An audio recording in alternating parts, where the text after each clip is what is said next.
As the world leaders converge in New York in the General Session of the United Nations, all attention has been turned on their speeches and perhaps the far-reaching consequences of their decisions on the peoples of the world.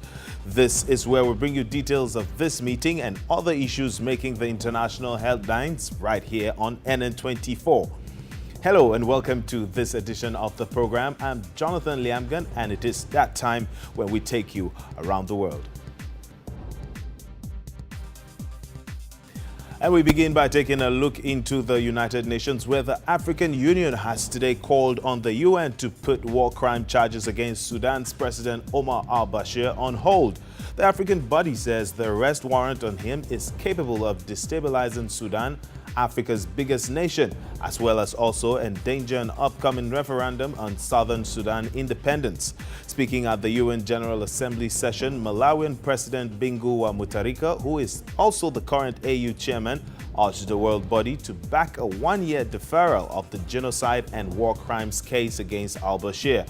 The UN Security Council has the power to suspend ICC prosecutions under Article 16 of its statute, while Mutharika urged the 192-nation General Assembly to amend the Rome Statute to give it the power to defer Bashir's case to avoid disrupting peace talks. And we bring you up to speed on the big news from Zimbabwe today. And it is the good news that striking pilots at the nation's official carrier have this morning taking to the skies following an end to their two-week action following agreements on a pay deal with the government. Zimbabwe's Transport Minister Patson Mbiriri, while speaking to the media, said all pilots have agreed to return to work and subject to operation requirements being met. The pilots went on strike a fortnight ago in protest of their unpaid allowances since February last year. Official estimates say the strike has cost Zimbabwe over $7 million.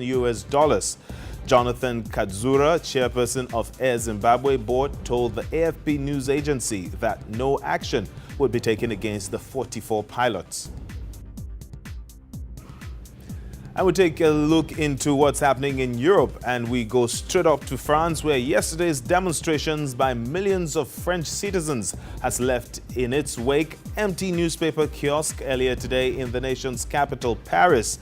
Analysts say the biggest beneficiary of the no-print situation today is French President Nicolas Sarkozy, who would have no doubt been on the cover of most of the papers as the villain. Sarkozy is facing an all-time low rating and further pressure as the row over a planned hike in the retirement age drags on.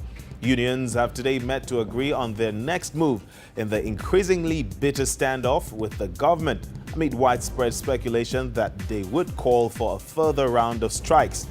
The reforms by the government to increase the official retirement age in France have been voted through the lower house of parliament, but still await ratification in the Senate. Unions and opposition parties say they will do everything to try and block them at that stage. And there's no coming back to Earth today for 3 crew members of the International Space Center ISS as earlier planned, following a problem with a docking port on the ISS.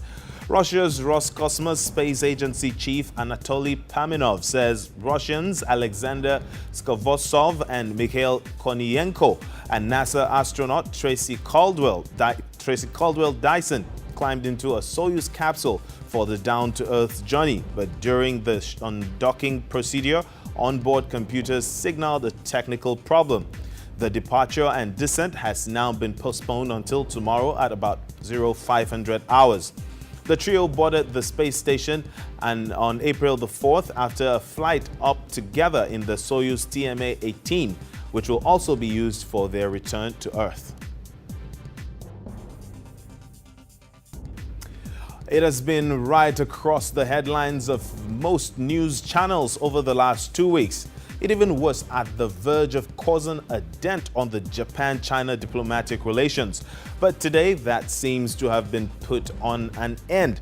Chinese media reports say that Japanese authorities have released the detained Chinese captain of a seized flashing trawler today. The news of San Ki-jiong's release was announced on Chinese state-owned CCTV. The presenter read out a statement from Chinese Foreign Ministry spokeswoman Jiang Yu, who said any legal proceedings against the captain would be illegal and invalid. Zhang Qixiong was arrested alongside his 14-member crew by Japanese Coast Guard vessels on the 7th of September after their boats collided near disputed islands in the East China Sea. Mas Selamat Kastari, the Singaporean man who is wanted in his native home on terrorism charges, has been deported from Malaysia back to Singapore today. According to a government source, the suspected leader of the Pan-Asian Jemaah Islamiyah militant group was handed over to local immigration authorities for deportation to Singapore. Jemaah Islamiyah is the group which claimed responsibility for the 2002 bombings in Bali and subsequent attacks across Indonesia. Kastari, who is believed to be the alleged mastermind of a plot to hijack a plane and crash it into Singapore's Changi Airport, was arrested in Indonesia twice and was subsequently deported to Singapore in 2006. Singapore, an Asian financial center and home to the world's top container shipping port, beefed up security at its airport and casinos in March after its navy warned of possible attacks on oil tankers in the Malacca Straits, major shipping route.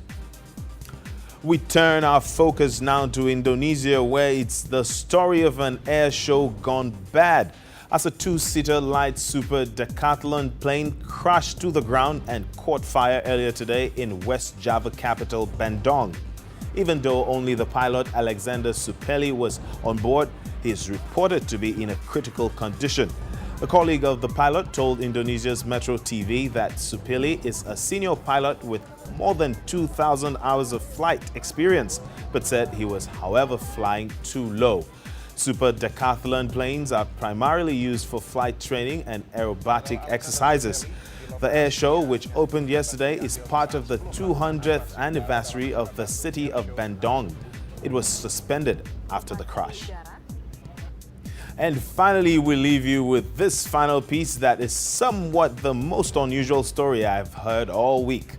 I do have a grandmother and have seen her do so many amazing things that have left me in awe. But none of it compares to this 90-year-old grandmother of British origin. It's the story of Joanne Harding, who was taken up to the skies to celebrate her 90th birthday. Guess how? By jumping out of an airplane in a skydive. Lovely. I imagine it's going to be a swish of air to begin with, and then that lovely feeling of floating.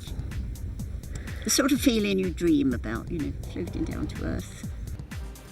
With her Red Devil skydiving gear on, plus massive amounts of guts and courage, a little bit of help getting on the plane, Harding was floating up in the air in no time, strapped to another skydiver.